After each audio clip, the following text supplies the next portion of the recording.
ہم اس کو عربی میں زور دیتے ہیں، اگر ہم اس کو ترجمہ اور تفسیر کے ساتھ پڑھیں اور اپنی زبان میں ان کو سمجھنے کی کوشش کریں تو وہ ہمارے لیے زیادہ سود مند اور فائدہ مند ہو۔ روزہ رکھ کر روزہ توڑنا نہ رکھنے سے بھی بڑا گناہ ہے، اور نماز کی ہر رکعت میں ہم فرما بردار بن جانے کا عہد کرتے ہیں کہ میں فرما بردار بن گیا، اور تمام شعبہ جات میں رب کریم کے اطاعت یعنی فرما برداری اور ربوبیت کی صفات پر مبنی نظام کی اہم ترین ذمہ داری پوری کرنے کے لیے رب تعالیٰ کی مدد کے طالب ہوتے ہیں، مگر بار بار عہد کرتے اور عمل نہ کرنے کی بنا پر بار بار عہد توڑتے ہیں۔ لہذا نیک عمل کی ہمت اور طاقت کے باوجود گناہ کرنے کے اندیشے یا ڈر سے نیکی چھوڑنا جہالت یا گمراہی ہے، جو ظالین یعنی ظلم کے قائم رہنے کا سبب اور ظلم کی مامنت ہے، اور اجتماعی سوچ کے تحت نیک عمل انبیاء کی پیروی کی وجہ سے زندہ رہنے والا کردار ہے۔ ایسا کردار طریقہ حساب بنا کر انسان کو بھی مرنے نہیں دیتا۔ عادتاً عبادت کرنا طبیعت میں سختی اور تکبر پیدا کر دیتی ہے، جبکہ رب کریم سے محبت کی بنیاد پر عبادت نرم دلی، مثبت اور اجتماعی سوچ کے تحت رویوں میں تبدیلی لا کر انسان کو اچھا اور متمدن انسان بنا دیتی ہے۔ عبادت اس رغبت کا نام ہے جو دنیا کی پیاری سے پیاری ہر شے، بڑے سے بڑا پیار، بیوی بچے، والدین، بہن بھائی، حتیٰ کہ اپنی جان سے بھی زیادہ محبت اور پیار کا ہونا ہی عبادت ہے۔ گویا عبادت مکمل اطاعت ہے کہ ہر لحاظ سے فرمان بردار اور تابع ہو جانا، ہر مخلوق کی مکمل فلاح جو رب کریم کی چاہت ہے کے لیے ہر وقت کوشاں رہنا، بغیر رغبت کے عبادت تکبر پیدا کرتی ہے۔ ہمارے آقا دو جہاں حضرت نبی سرکار صلی اللہ علیہ وسلم خاتم النبی نے دو طرح کی عبادت کی، ایک تو جو اللہ کا حکم ہوا وہ فرائض تھے، اور دوسری وہ عبادت جو انہوں نے شوق سے اپنے رب کی محبت میں سرشار ہو کر کی، وہ نفلی درجہ رکھتی تھی، وہی امت کے لیے سنت ٹھہری، مگر نبی کریم حضرت محمد صلی اللہ علیہ وسلم کے لیے سنت نہ تھی، کیونکہ تقلید کا نام سنت ہے، اور نبی سرکار صلی اللہ علیہ وسلم نے کس کی تقلید کی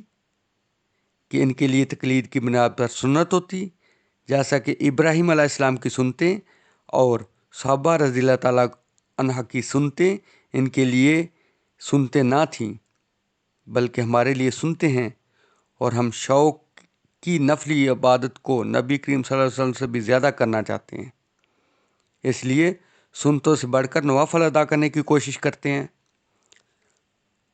حالانکہ عام فرائض کے حوالے سے تقلید کر لیں تب بھی امتی ہونے کی حیثیت سے ہمارے لیے کافی ہے۔ اس سے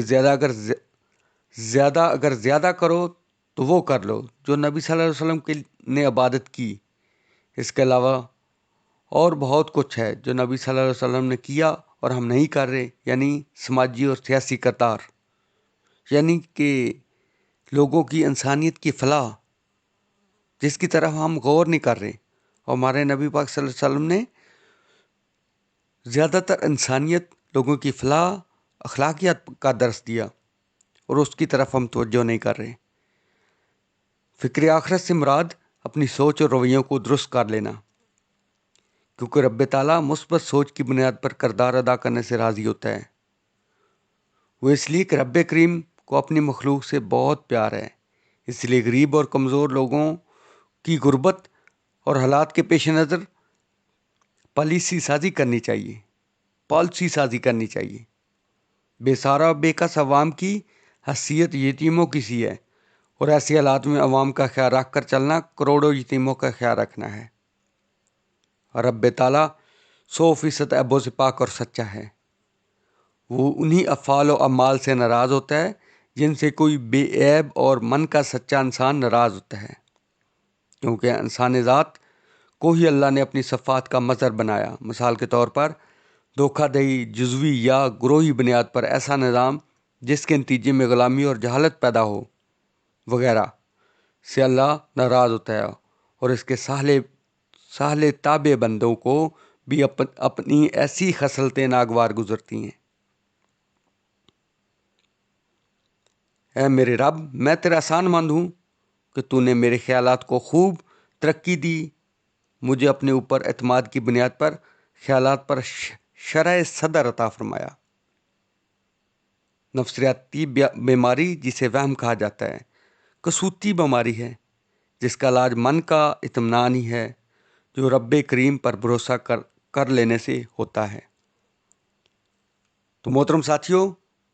اس چینل کو سبسکرائب کریں تاکہ آنے والی اقساط آپ کو ملتی رہیں،